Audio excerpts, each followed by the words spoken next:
O que eu acho interessante da palavra de Deus é que você prega sobre um assunto e quando você vai ler novamente o respectivo capítulo, Deus já te dá uma outra visão do texto.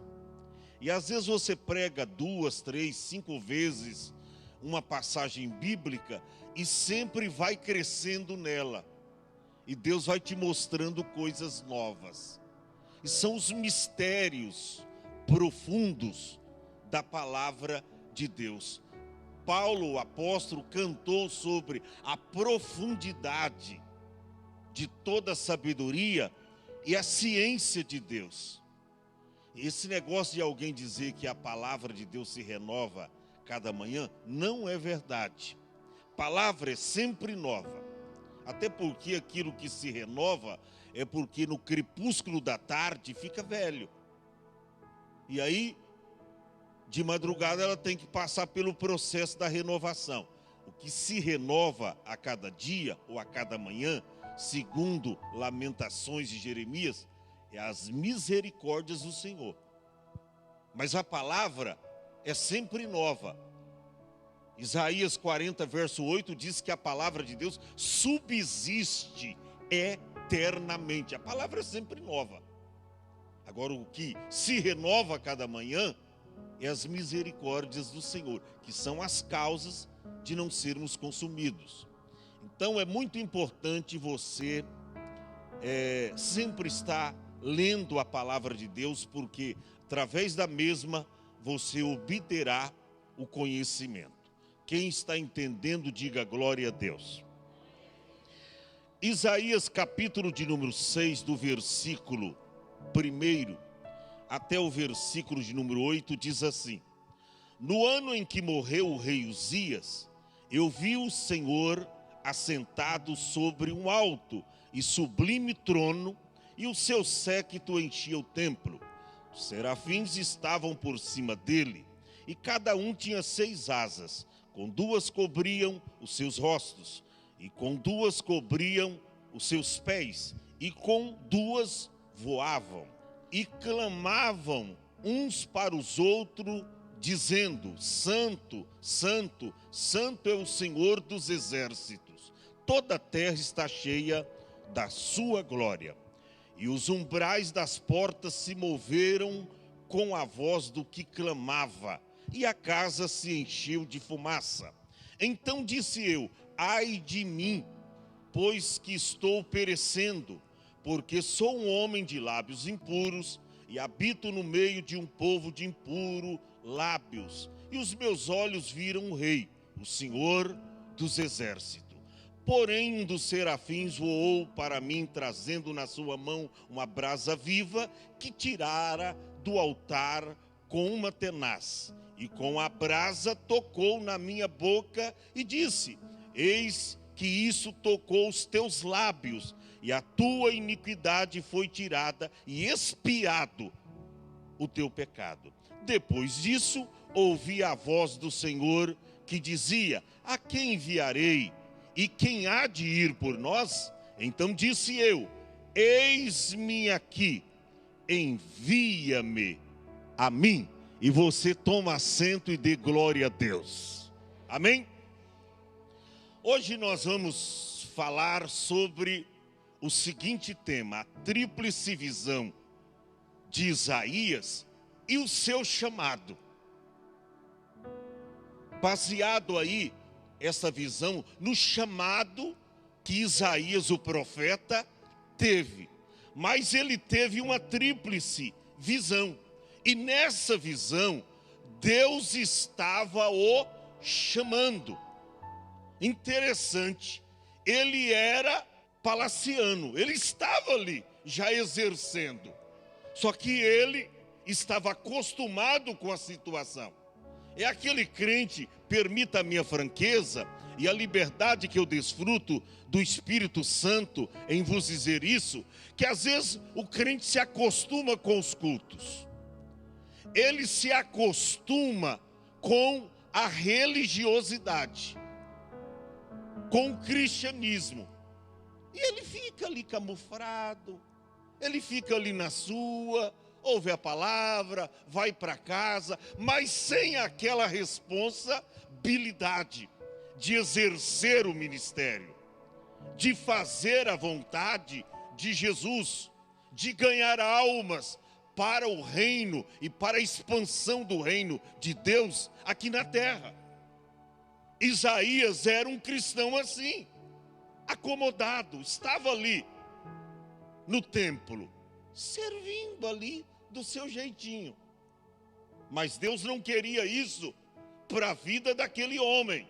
E aqui nós aprendemos a tríplice visão do profeta Isaías e o seu chamado. Deus estava aqui oficializando ele como um grande profeta. E a gente vê as profecias de Isaías, por exemplo, no capítulo 17, você vê uma profecia que se cumpriu agora em 2018, a destruição de Damasco, que era a capital da Síria.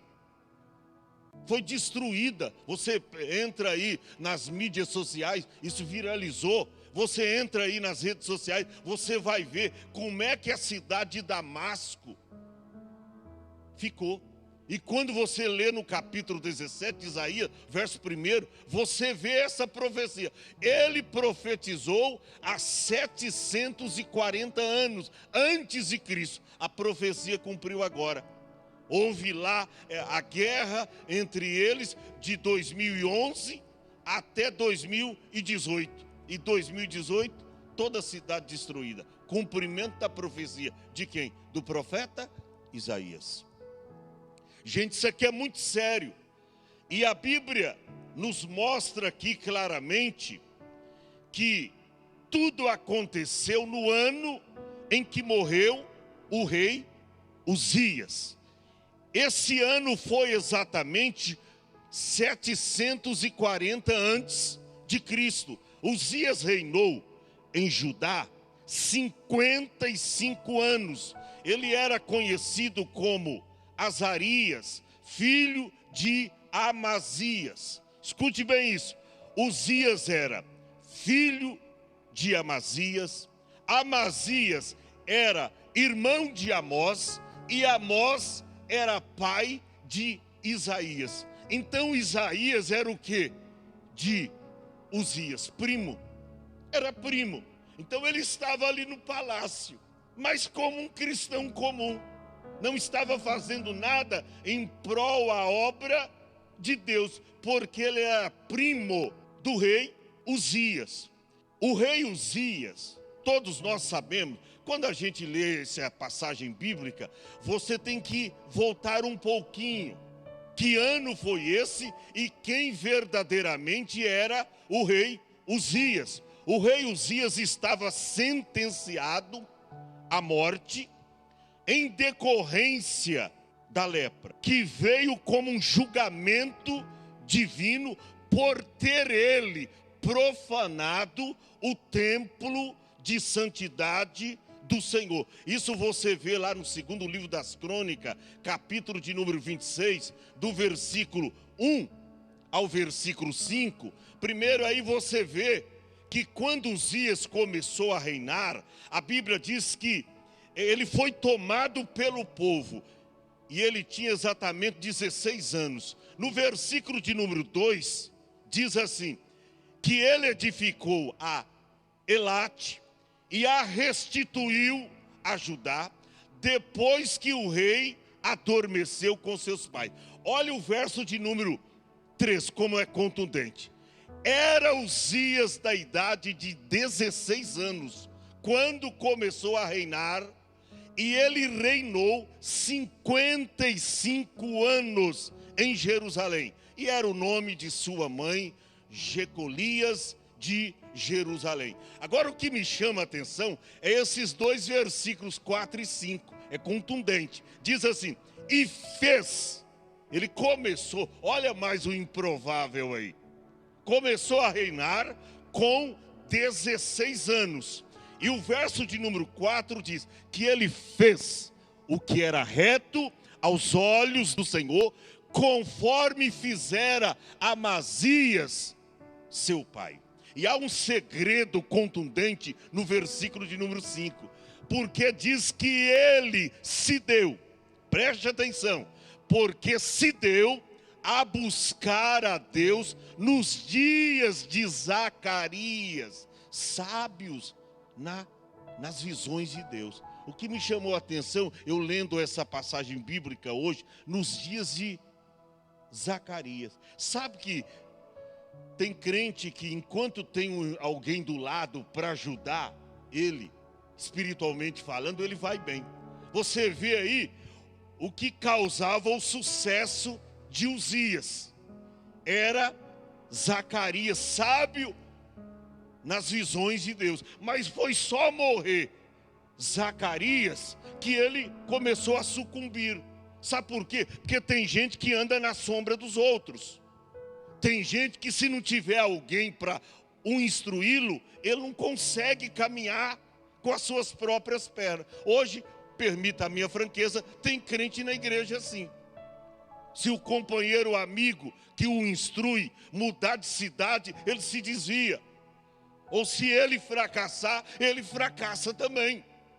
Se ele for bem, ele vai bem também. Ele está sempre dependendo de alguém para alimentar a sua própria fé. Irmão, você tem que andar sozinho. Claro, na companhia de Jesus. Mas espiritualmente falando, você tem que estar firmado em Cristo Jesus.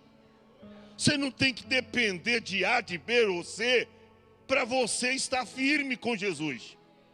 A causa do sucesso aqui de Uzias era o profeta Zacarias. Mas foi só Zacarias morrer, ele começou a sucumbir.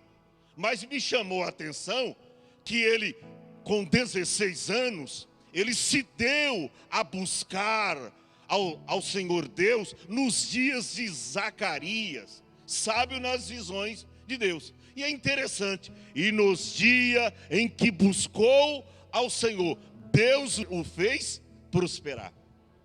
Você está vendo aqui o segredo? Quer prosperar? Começa a buscar o Senhor. Porque está escrito que nos dias em que Uzias buscou a Deus, Deus o fez prosperar. Você quer prosperar? Se dê em buscar o Senhor. Busque a Deus aqui na igreja, na sua casa, leia a Bíblia, fale com Deus constantemente, porque o segredo dele estava aí. Primeiro, ele estava com gente que o instruía. Zacarias, sábio nas visões de Deus. E em segundo lugar, ele se pôs em buscar o Senhor. E nos dias em que buscou o Senhor, Deus o fez prosperar. E eu estava lendo na minha Bíblia como esse homem foi vitorioso. A Bíblia diz que ele guerreou contra os filisteus. Está lá no capítulo 26. Ele venceu os filisteus. Ele levantou grandes torres em Jerusalém. Ele venceu batalhas. Ele venceu todos os inimigos do seu reino que se levantaram contra ele, ele os venceu. A Bíblia diz, irmão, que ele inventou máquinas e colocou em torres, máquinas de invenção de engenheiros, e colocou para atirar, jogar pedras ao longe. Foi invenção do seu reinado. Está escrito na Bíblia que ele, tá aí, filho, você pode ir mostrando para o povo, ele começou a prosperar. E olha, era um rei imbatível. Ninguém conseguia vencer o rei Uzias. Por quê? Porque ao seu lado estava o profeta Zacarias. E ele aprendeu esse segredo com seu pai. Ele buscava a Deus. Mas a Bíblia diz que ele foi crescendo. Irmão, o reinado de Uzias foi crescendo de vento em popa. Ele foi crescendo, foi crescendo, foi crescendo. E quando você lê no capítulo 26, a Bíblia diz no verso 16: e havendo-se já fortificado, quando ele estava no auge do seu reinado, só crescendo, só crescendo, só crescendo. E já fortalecido, o que ele fez? Exaltou-se o seu coração até se corromper. Isso requer para mim e para você uma atenção especial. O perigo, ele foi crescendo de vento em popa, só crescendo, mas de repente ele se achou o bambambam. Ele diz: olha, eu não preciso mais de profetas, eu não preciso mais de sacerdote, eu não dependo de mais ninguém. E aí ele começa a abrir mão dos seus princípios, ele começa a abrir mão do próprio Deus. Ele exaltou o seu coração até se corromper, e a Bíblia diz que ele transgrediu contra o Senhor seu Deus. Sabe por quê? Porque ele pega o incensário de ouro e ele diz: ó, eu não preciso mais de sacerdote para oferecer sacrifício, eu mesmo oferecerei a Deus o meu sacrifício. Ele pega no palácio o incensário de ouro, de incenso, e ele vai para o templo. Olha a petulância desse rei, olha como ele encheu-se de orgulho. E aí ele pega o incensário de ouro e ele vai oferecer incenso. E a Bíblia diz, irmão, que quando o sacerdote Azarias, ele fica sabendo, ele chama mais 80 sacerdotes e o sumo sacerdote, ele vai até lá, e a Bíblia diz que ele chega e encontra o rei Uzias oferecendo sacrifício, oferecendo lá com incensário de ouro, oferecendo sacrifício a Deus. E ele chega, mete o dedo no nariz do rei e diz: olha, Uzias, está escrito aí no texto, a ti não compete oferecer incenso, sacrifícios a Deus. Isso é para os filhos de Arão, que eles foram chamados para isso.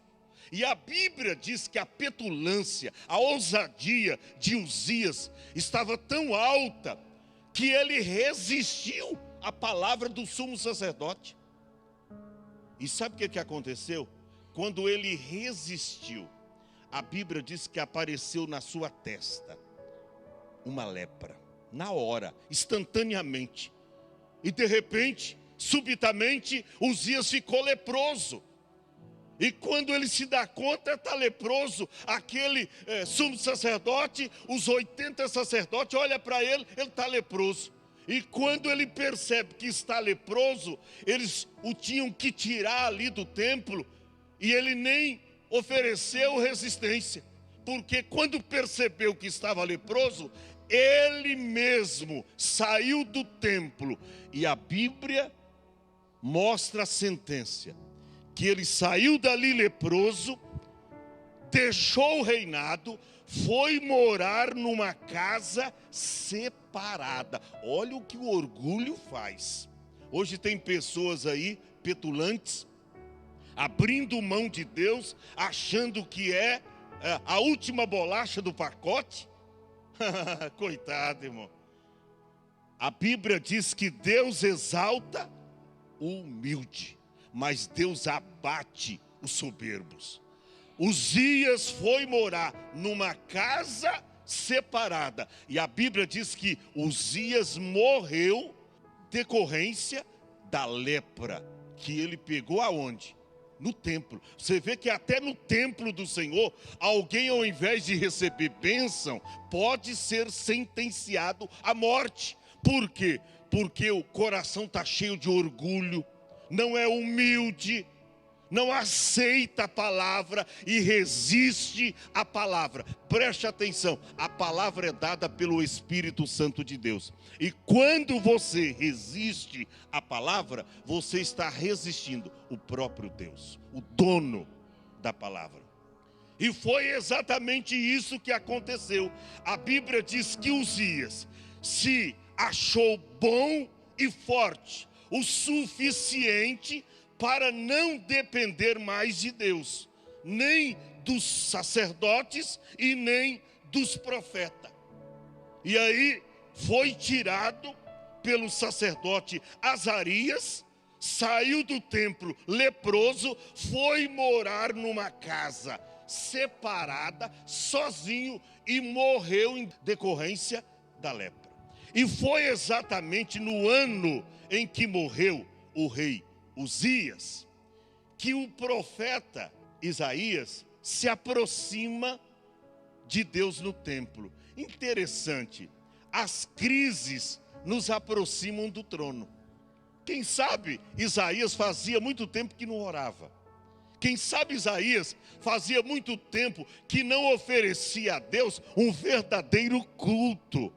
Sabe, às vezes você vem costumeiramente naquela mesmice, sabe, aquela mesmice, você vem para a igreja, mas é uma mesmice, não passa disso, é mais um culto, eu vou em mais um culto. Eu sempre digo, não tem mais um culto, é o culto. Nós não vamos realizar mais um culto, é o culto aprazado para Deus. E parece que Isaías estava acostumado. Mas o que me chama a atenção aqui, que muitas vezes Deus tem que tirar de nós Uzias, que está atrapalhando. Quem sabe ele estava na sombra do seu primo, Uzias. E sabe que esse Uzias tem que ser tirado de nós? Porque de repente tem Uzias na sua vida que está te atrapalhando. Esse Uzias pode às vezes mudar de nome, de repente pode ser um tal de Roberto, uma Maria que te leva com as suas fofoquinhas e te leva para o abismo. Esse Uzias pode ser um vício que está te dominando, atrapalhando você de prosperar, de crescer. Esse Uzias pode ser uma fofoca, um mexerico, um vício que você está viciado nele e não quer abrir mão de jeito nenhum. É o seu Uzias de estimação. É o seu pecadinho de estimação. Você gosta dele e você não quer deixar. E você precisa matar esse Uzias. Você precisa abrir mão desse Uzias. Foi exatamente no ano em que morreu o rei Uzias que Isaías, o profeta, teve esta maravilhosa visão. Ou seja, se Uzias continuasse vivo, ele não teria essa maravilhosa visão. Olha para cá, enquanto o teu Uzias não morrer, você vai continuar na mesmice. O teu Uzias precisa morrer. De repente, para alguns, Uzias é o seu orgulho, é o seu eu, é o seu ego inchado, infrado. De repente, você precisa matar esse Uzias, está te atrapalhando de você ter uma nítida visão de Deus, um verdadeiro encontro com Deus. E sabe, irmão, que enquanto você não tiver um encontro verdadeiro com Deus no templo e não conseguir ver Deus, a sua vida nunca será mudada.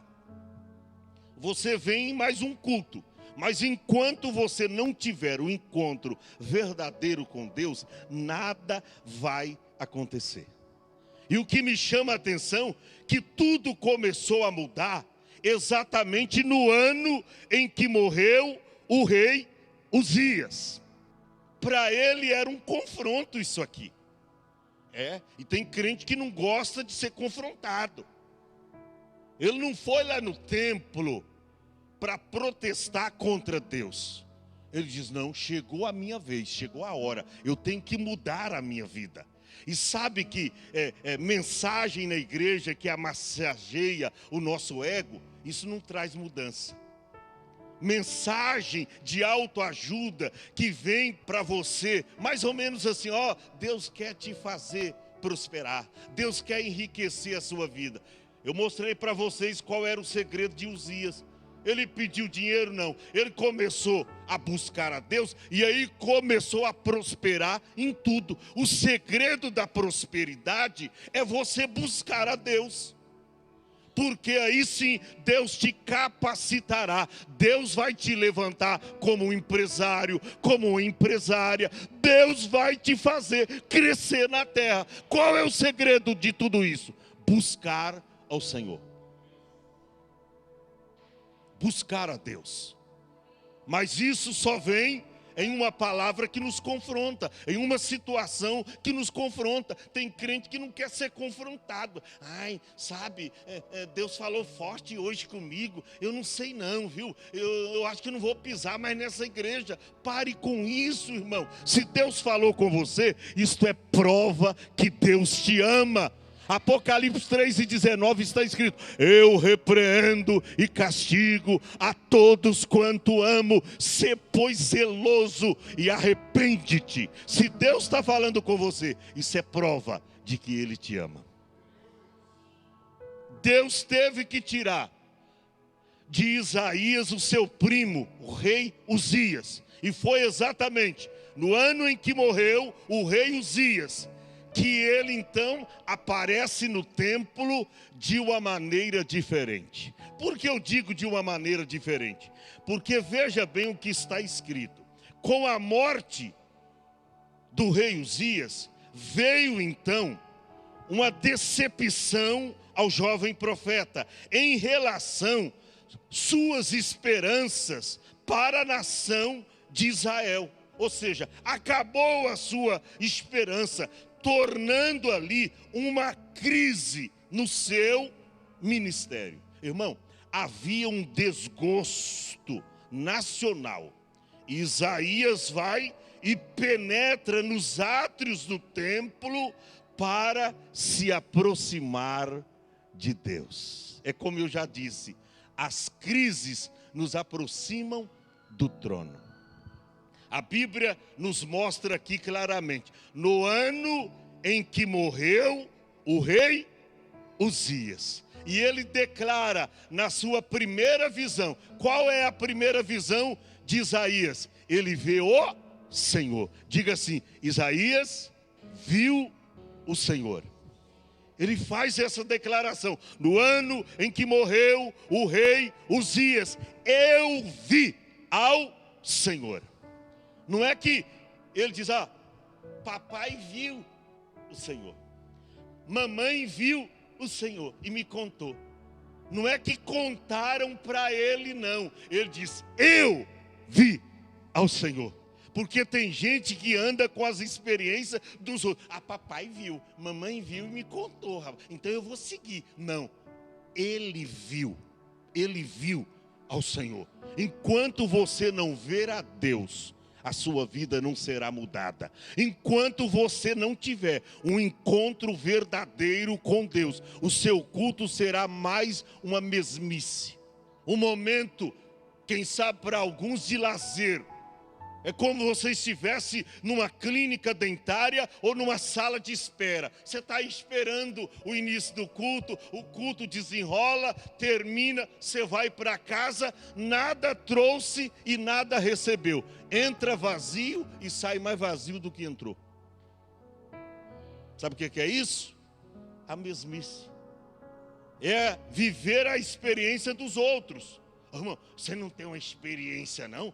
Deus não falou nada com você ao meu respeito? Não tem uma profecia de Deus para mim não, irmão? Não tem uma profecia de Deus para mim? Tem, eu tenho uma palavra aqui, uma bibrada na sua cabeça, para você aprender a viver com as suas próprias experiências.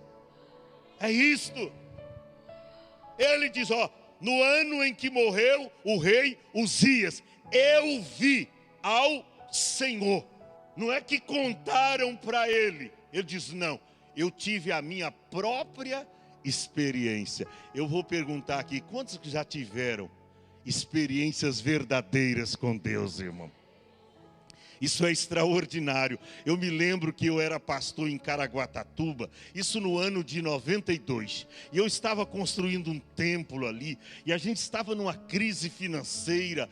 Se não bastasse, também tinha um grupo de mineiros na igreja, mas dava um trabalho, e eu estava numa luta ferrenha. E eu me lembro que nessa ocasião eu tinha um Fusquinha 62, velhinho. sozinho. E eu estava me dirigindo de Caraguatatuba, eu estava só naquela oportunidade. E eu me lembro que eu saí de Caraguatatuba, peguei a minha maleta e coloquei ali ao lado do banco do passageiro. E eu tinha um toca-fita, né? Naquele tempo era o toca-fita, irmã Arlete. E eu coloquei ali um louvor Vitorino Silva. Meu Deus do céu, Vitorino Silva. E aí eu passei por São Sebastião, me dirigindo ali em Boiçucanga, tal, sobe, desce, sal. Aí eu coloquei esse louvor. E eu estava insatisfeito, a minha alma estava triste, abatida, eu estava tédio, desgostoso, a luta era muito grande. E eu coloquei aquele louvor. E aí, irmão, Deus começou a falar comigo. E dentro daquele fusquinha, eu comecei a sentir a presença de Deus. E o Vitorino Silva cantando aqueles louvores. E a minha alma começou a passear. A minha alma começou a se deleitar no Senhor. E eu comecei a sentir a presença de Deus. E eu comecei a chorar e a falar em línguas estranhas. Sozinho, dentro daquele carro. Irmão, a presença de Deus foi tão forte na minha vida que em um determinado momento eu ouvi a voz de Deus. E eu disse: Senhor, senta aqui ao meu lado e siga comigo até Santos para a reunião. Assenta aqui ao meu lado e vá comigo nesta viagem. Irmão, quando eu disse isto, eu ouvi nitidamente a voz do Senhor que disse: então tire a maleta, que eu me assentarei. Quando eu ouvi essa voz, eu peguei a maleta que estava no banco do passageiro, joguei lá para trás, irmão, no banco de trás do Fusquinha. E a partir daquele momento, eu senti que um ser maravilhoso estava sentado comigo, irmão. Eu atravessei a balsa do Guarujá e eu não vi nada da viagem. Quando eu voltei em si, eu estava encostando o meu Fusquinha na porta da igreja em Santos. Aleluia! Oh, irmão, você tem que viver as suas próprias experiências, mesmo em ocasiões amargas e atrozes da sua vida. Foi exatamente o que aconteceu com Isaías. Foi no ano em que morreu o rei Uzias que ele teve essa maravilhosa visão. Ele diz: eu vi ao Senhor assentado. Interessante, ele não viu o Senhor deitado, ele não viu o Senhor em pé, que a Bíblia diz que Deus se coloca em pé para ver o que está acontecendo na terra. Ele se curva para ver o que está acontecendo na terra. Ele viu o Senhor assentado. Irmão, preste atenção, Isaías estava acostumado com tronos.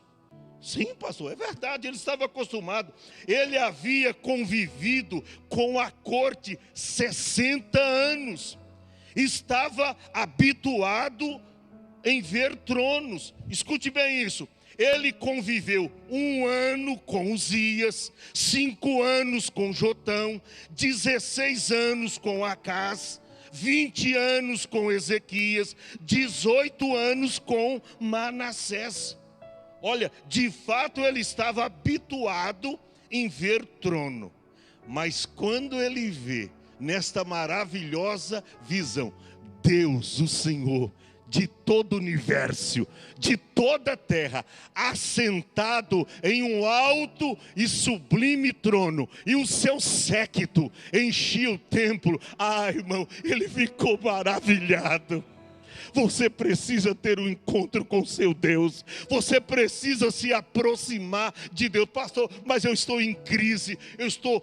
Perdi isso, perdi aquilo. Perdi a minha reputação. Eu perdi o meu emprego. Eu perdi um ente querido. Eu perdi o meu irmão. Eu perdi o meu filho. Olha, é uma boa oportunidade para você se aproximar de Deus. Se aproximar do trono. Deus vai revelar coisas grandes para você. Ele entendia de trono, havia convivido com a corte 60 anos. Mas quando ele teve essa maravilhosa visão, ele diz: não, é diferente. Porque olha, há uma glória muito grande nesse trono. E o seu séquito enche o templo. Ele viu o séquito divino. Tem uma tradução que diz a orla dos seus mantos, que cobre toda a terra. Irmão, ele ficou maravilhado. Deus está me mandando dizer para você que você precisa ter a sua própria experiência com Deus. E o que me chama a atenção, que a primeira visão que Isaías teve foi a visão do Senhor. Primeira visão. Você tem que ter uma visão do Senhor. E só vai se obter isso na sua vida quando você se entregar totalmente para Deus. Tem gente que até é cristão, mas nunca se entregou verdadeiramente. Entregar, que eu digo, é você se prostrar, se render diante de Deus e dizer: Senhor, eu estou aqui nesta noite por tua causa. Foi o que aconteceu com Isaías. Uzias precisou morrer. Deus tirou alguém de cena para que ele entrasse e buscasse a Deus completamente diferente. Uma coisa me chama a atenção: Uzias não viu o Senhor quando estava orando no monte, quando estava orando na sua casa. Ele viu o Senhor quando ele se aproximou, penetrou nos átrios do templo do Senhor, e ali, buscando a Deus, Deus descortinou a sua glória para o jovem profeta. Primeira visão que Isaías teve, diga assim comigo: a visão do Senhor. Olha, irmão, a segunda visão que Isaías teve foi a visão dos serafins. Você vê no versículo de número 2, os serafins estavam por cima dele, e cada um tinha 6 asas. Quantas asas? 6. Com 2 cobriam seus rostos, com 2 cobriam os seus pés, e com 2 voavam. Segunda visão dele foi a visão panorâmica dos serafins. Ele observou e que os serafins estavam acima do trono, e os serafins tinham 6 asas, com 2 cobriam o rosto. Que asas são estas? Com 2 cobriam os seus rostos. Asas da reverência. Você já pensou os próprios serafins cobrindo o rosto com 2 asas? O que isso representa para mim e para você? Asas da reverência. Você sabia que lá no Salmo 89, versículo de número 7, está escrito que Deus deve ser em extremo, tremendo na Assembleia dos Santos e grandemente reverenciado, olha aí, por todos aqueles que o cercam. Quantas irreverências na casa de Deus. Tem crente que não tem reverência. Num culto, às vezes eu presto atenção aqui, que num culto de Santa Ceia, tem crente que sai 10 vezes para ir no banheiro. Eu não sei se ele vai tomar água, porque se crente tomasse água em casa, o tanto que toma água aqui, não tinha problema de rins. Não tinha. O tanto que bebe na casa dele, passa o dia todo. Mas aqui eu não sei, sabe? E aí faz uma pia de copos lá, tudo. E toma um pouquinho lá, sabe, quer se divertir. A palavra aqui está comendo, Deus está falando. E ele está lá, zanzando para lá e para cá. Irreverente. Crente irreverente. Aí diz que Deus deve ser em extremo, tremendo na Assembleia do Santo. O que é Assembleia? É reunião. É isso que está acontecendo aqui nesta noite. Mas, grandemente reverenciado por todos aqueles que o cercam. Se os serafins, que são seres ardentes, mas a Bíblia diz que são reverentes, por que não você? O que a Bíblia diz em Eclesiastes, capítulo de número 5? Guarda o teu pé quando entrares na casa de Deus, e atentas mais para ouvir do que para oferecer sacrifício de tolo. Sabe por quê? Isso faz mal.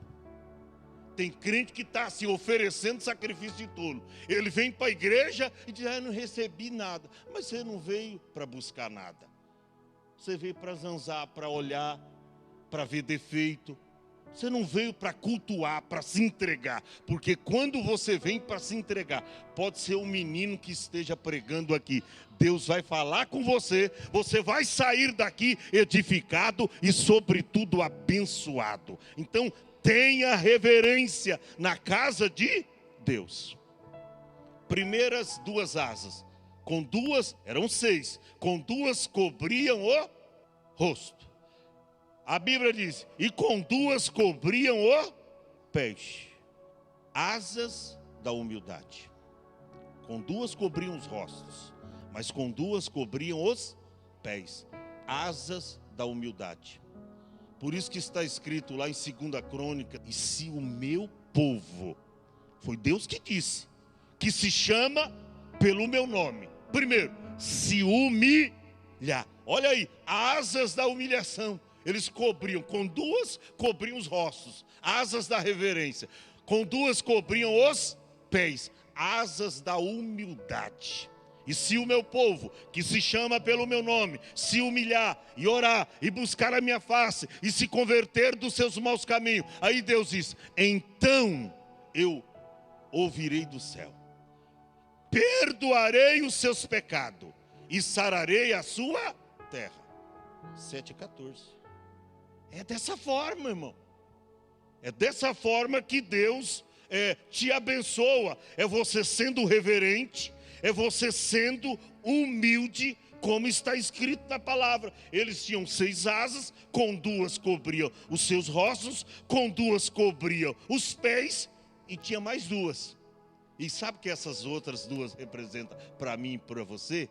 Asas, e com 2 voavam. Asas do trabalho. Asas do trabalho. Eles não ficavam parados, estáticos. Eles voavam para um lado e para outro. Isso quer dizer trabalho. Sabe por que a igreja não cresce hoje? Falta de trabalho. Olha para cá. A igreja nunca cresceu tanto como tem crescido hoje. É verdade? Mas a igreja nunca cresceu tão pouco como tem crescido hoje. Se a gente fazer uma estatística, fazer um levantamento do crescimento populacional do mundo, ou do Brasil, num caso mais específico, você vai ver que a igreja está muito aquém do seu desenvolvimento populacional. Olha para cá, é necessário que a igreja se desenvolva espiritualmente, para que ela possa contagiar as pessoas e não ser contagiada, persuadir as pessoas e não ser persuadida. Está na hora da igreja se levantar para pregar a palavra de Deus sem medo de errar. E isso requer o quê? Trabalho. O povo não quer trabalhar. Olha aí os serafins, 6 asas. Asas da reverência, asas da humildade, mas também asas do trabalho. Isso me chama a atenção porque Neemias 4:6 mostra lá Neemias e os seus homens na reconstrução dos muros de Jerusalém. E o que me chama a atenção, capítulo 4, verso de número 6, que a Bíblia diz que os muros, eles foram se levantando e as portas já nos portais, e tudo foi ficando pronto. Sabe por quê? Está escrito aí o segredo. Porque o coração daquele povo se inclinava a trabalhar. Oh, irmão, você é um parasito, você não faz nada, contribuir. Não, sabe, esse dinheiro vai me fazer falta. O pastor está pedindo aqui uns irmãos para limpar os ventiladores, para limpar o ar-condicionado da igreja. Eu não posso. O pastor está precisando de alguém para segurar a escada, que o irmão vai pintar a igreja. Eu não tenho tempo. Você não quer fazer nada na obra de Deus e quer ser abençoado. As mulheres estão aí de vento em popa, trabalhando e dando bons exemplos. Os varões parados. Olha que lástima. Gente, declaração de Neemias: assim edificamos o muro, e todo o muro se cerrou até a sua metade. Por quê? Porque o coração do povo se inclinava a trabalhar. Você quer ver você sair desse marasmo? dessa situação atroz, dessa penúria, você quer ver? Começa a trabalhar para você ver. Em dois sentidos, espiritualmente, fisicamente, começa a trabalhar. Ah, mas não tem trabalho. Não, você pode procurar em qualquer lugar e que Deus vai preparar, vai abrir as portas para você. Deus cuida daqueles que são seus. Então, visão de Isaías. Primeira visão, a visão do Senhor. A segunda visão, a visão dos serafins. Pastor, e a terceira? E a gente tem que terminar. A terceira visão, a visão de si mesmo. Essa visão de si mesmo é a visão do reconhecimento próprio. De você saber quem verdadeiramente você é.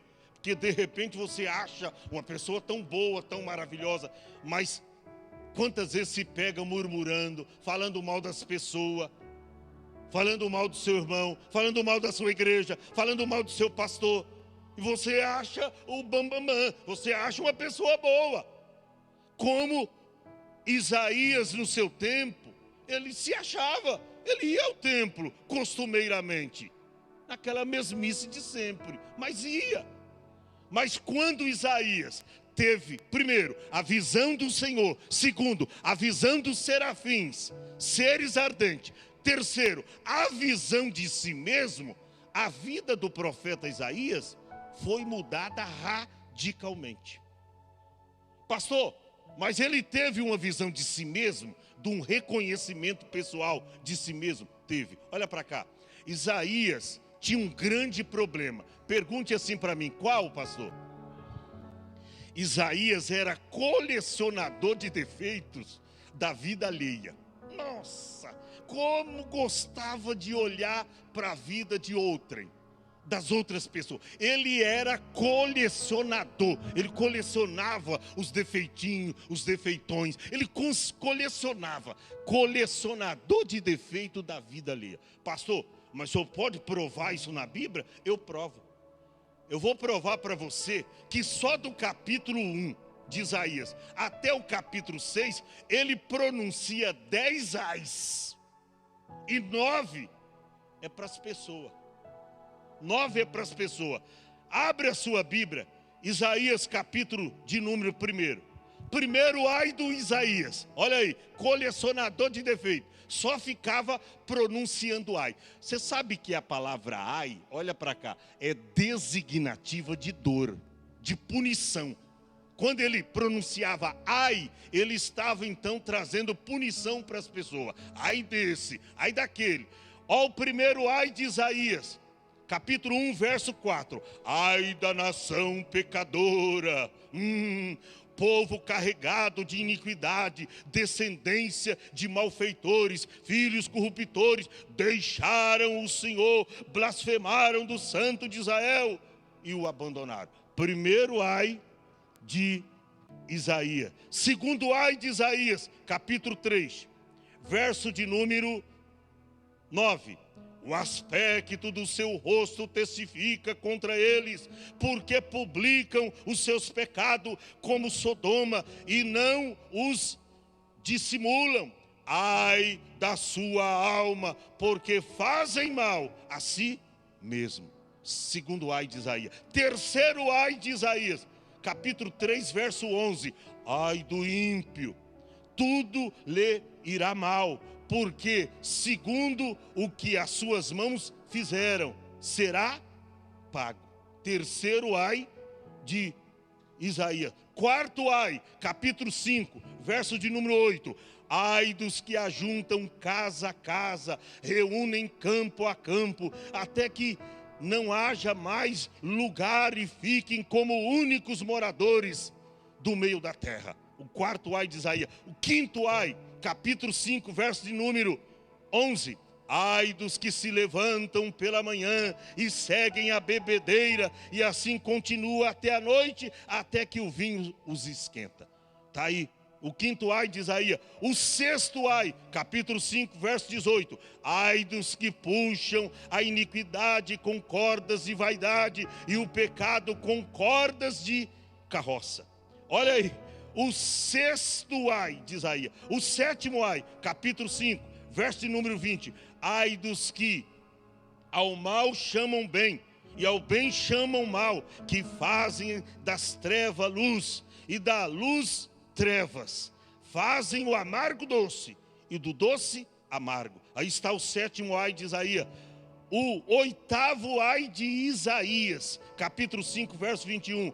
Ai dos que são sábios aos seus próprios olhos e prudentes diante de si mesmos. Olha aí, o 8º ai. O 9º ai, capítulo 5, verso de número 22. Ai dos que são campeões. Olha aí, ganha até campeonato. Campeões para beber vinho. Esses dias eu vi lá 2 disputando comida como glutões, mas comeram tanto, e um japonês ganhou do outro. Irmão, pelo amor de Deus, as coisas estão assim. Ai dos que são campeões em beber vinho, e homens fortes para misturar bebidas fortes. O 9º ai de Isaías. Olha aí, se ele não era colecionador de defeitos, guerreira Arlete da vida alheia. Mas, irmão, quando Isaías teve a visão do Senhor, a visão dos serafins e a visão de si mesmo, olha no capítulo de número 6 e o versículo de número 5. Então disse eu, ai de mim. Aleluia. Olha o que o encontro com Deus faz. Ele vivia pronunciando. Era um profeta ali, palenciano, vivia ali, sabe, acostumadinho. O rei Uzias, seu primo, era o rei, e ele estava ali, tranquilo, colarinho branco. Mas quando ele teve um encontro com Deus, a vida dele foi mudada. E ele que vivia apontando, ai desse, ai daquele, ai desse, ai daquele. Quando ele teve um encontro com Deus, ele disse, ai de mim que vou perecendo. Por quê? Porque sou um homem de impuros lábios. Ele confessa o seu pecado. Aonde estava o pecado de Isaías? Olha para cá, na boca, na língua. E sabe que Deus é especialista para purificar boca e língua de crente.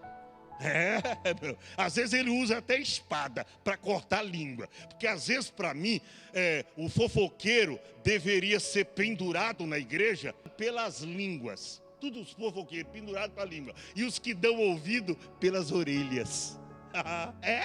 Fofoqueiro, gosta de fofocar. Irmão, pare com isso. O problema do profeta era na língua. Aí o que é que Deus faz? Quando ele reconhece que era um homem de lábios impuros e que habitava no meio de um povo de impuros lábios, e ele diz, com tudo isso, eu vi o Senhor dos exércitos e eu não morri. Aí Deus chama lá um anjo e diz, pega uma tenaz aí, pega uma tenaz. Tenaz, irmão, é um instrumento para você pegar brasas quentes, forma de fogo. E ele vai lá, pega lá uma tenaz. Aí vai lá no meu altar. É um braseiro só, cheio de carvões quente, brasas vivas. Vai lá com essa tenaz e pega uma grande brasa lá. Aí o anjo vem com aquela brasa, irmão, fogo puro. Aí, o que eu vou fazer com ela? Toca na língua do meu profeta lá. Toca na língua. Eu tenho que purificar essa língua, porque ele não vai pronunciar mais ai designativo de dor para ninguém. Agora ele vai pregar a minha palavra. Agora ele vai falar da minha vontade. E a Bíblia diz, irmão, olha o que está escrito no verso, eu termino aqui, 6 e 7. Porém um dos serafins voou para mim. Eu não estou inventando nada. Trazendo na sua mão uma brasa viva que tirara do altar do Senhor com uma tenaz. E com a brasa tocou na minha boca. E disse, eis que isso tocou nos seus lábios. E a tua iniquidade foi tirada. E expiado o teu pecado. Mas não estava ali no templo? Estava, mas era pecador. Precisava do encontro com Deus. E depois dessa purificação, olha aí a confirmação do chamado de Isaías. E aí ele faz uma entrega, Thaís, total. Verso de número 9, 8 e 9. Depois disso, ouvi a voz do Senhor que dizia: a quem enviarei? A quem há de ir por nós? Então disse eu: eis-me aqui, envia-me a mim. Fica em pé. Eu quero te dizer, você precisa ter essa tríplice visão de Isaías. E hoje aqui, ser oficializada a sua chamada. Pastor, o senhor está querendo dizer que Deus pode oficializar a minha chamada? É exatamente isso. Primeiro, Deus quer tocar em você. Eu não sei se será como Isaías. Para alguns, Deus vai ter que tocar na língua. Guerreiro Eduardo, na língua. Outros, nos ouvidos, nas orelhas. Houve murmuração. Mas não, pastor, esses dias alguém chegou para mim: pastor, eu não falei nada, eu só ouvi. Meu irmão, ouvir o fofoqueiro é a mesma coisa. É a mesma coisa. Aquele que não bebe, mas praga para alguém beber, cometeu pecado. Não falou, não murmurou, mas ouviu os murmuradores. Pare com isso. Então, hoje é noite de Deus oficializar a sua chamada. Deus precisou remover Uzias para que o jovem profeta Isaías se levantasse. Olha para cá, eu não sei quem será preciso Deus revolver ou tirar da sua vida para te mostrar que você é portador ou portadora de uma chamada.